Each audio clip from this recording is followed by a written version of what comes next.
Welcome back. Chocolate salami is a delicious Italian dessert that is perfect for the holidays. Chef Jasper Mirabile joins us once again in the Price Chopper kitchen to show us exactly how to do it. And oh my gosh, I'm looking at this and you got my mouth watering already. I'm telling you, this is a dish that anybody can make, and Mise en Place have all your ingredients ready. This is my friend Judy Francini from Florence, and I go to her cooking classes. We travel together every other year with our slow food group, and she taught me how to make this. It is so simple, and I want to emphasize that, but we're going to use a raw egg in here, and everybody thinks I can't use a raw egg.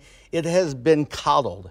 Okay. Which means I bring it up to about 140 degrees and then take it off, so no worries about any botulism, anything, you know, eating a raw egg. No salmonella. Yeah, exactly. We have got all covered. Okay, so we were talking about your friend, and that's exactly how this sweet was inspired? Yeah, so I was traveling with Judy, and we were at a store, and I said, Judy, chocolate salami. She says, oh, I make that. Don't buy that. And she gave me the recipe, and I'm telling you, I make this every year, a couple times a year, and it's my absolute favorite. It's shaped like a salami. It's kind of like my lobster cappuccino. Ooh. It's not cappuccino. It's lobster in a cappuccino cup, so it's a play on words. Okay, perfect. So we're actually looking at some of these little buttery cookies that are mixed in, and that actually represents part of the salami. It looks like a little piece of fat in there, and I add some nuts in there, but I like to add different liqueurs. Maybe I want a little sambuca instead, or maybe I want some grappa, so you be creative with it. I have amaretto and a little bit of Kahlua.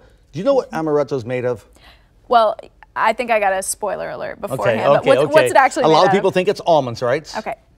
Apricot pits.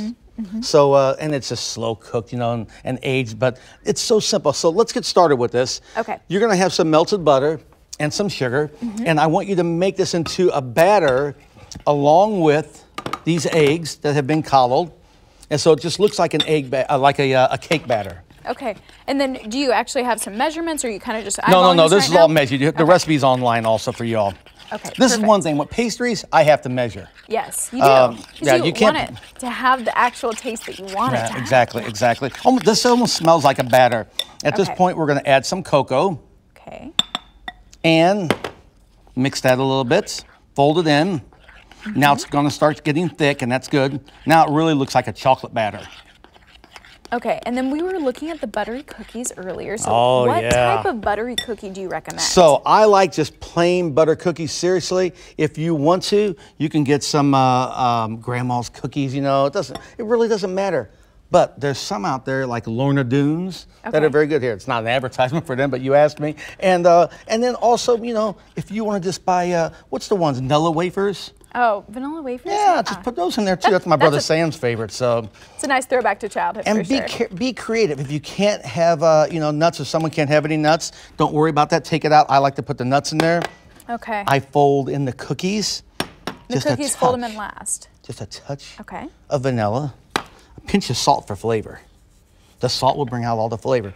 We fold this together. Okay. And then I chill it. And when it chills, it becomes looking almost like very, very heavy, and almost like a cake batter already. And do you have any recommendation on how to form that properly? Oh yeah. So get your wax paper. Okay. Put a little bit of powdered sugar on it, because that's going to look like the aging, like when you buy salami, it's got the little powder on the outside. Yes. And then you roll it, and then you just tighten it on the edge, and this is what it looks like when you unroll it. Okay. And how long did you put that in the freezer? This was in the freezer for maybe a half an hour. Half an hour. I just made it when I got here this morning. Oh, wow. And this is what it looks like when you're finished. So you just cut right slice into it? Oh, yeah, I'm telling you, if you like chocolate, if you like cookies, I don't think it gets any better. Okay, Jasper, and are you making this for your family? I'll make this, of course. I have to, of course.